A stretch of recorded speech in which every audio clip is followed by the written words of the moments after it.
wouldn't call it even a technology or a science at all. It's more like alchemy dealing with neon, because there are general ranges of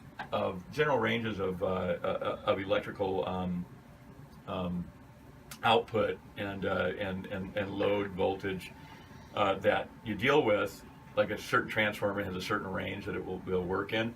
However, when you're actually using neon that's installed, especially old neon on old signs with old transformers, it does really strange things, and they don't necessarily conform to strict rules, strict mathematical rules. It's more like, from working on this stuff and servicing neon signs, old neon signs like the Port of San Francisco sign, Hills Brothers Coffee sign. I restored the rotating star, the 25-foot tall rotating star on top of the Sir Francis Drake Hotel. Worked on the starburst on the side of the Drake Hotel, the CNH Sugar sign, which is the largest neon sign certainly in Northern California. I don't know of anything in Southern Cal. There might be something bigger down there.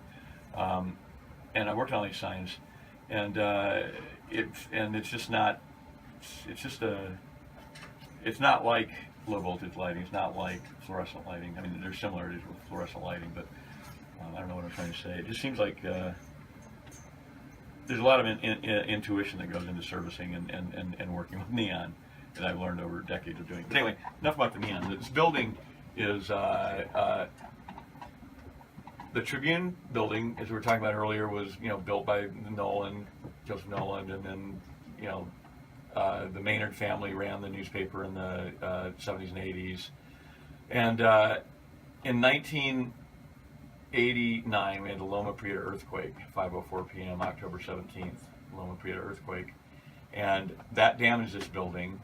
It's a steel frame structure, and I'm not an engineer, but from what I understand, the steel frame's fine.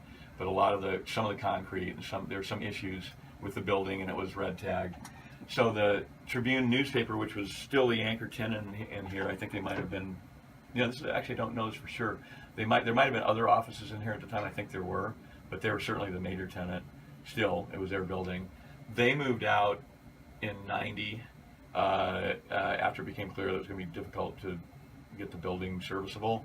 They moved into this ugly, stupid Philip Johnson monstrosity down in Jack London Square, and so anyway, they moved there, and then the building was abandoned.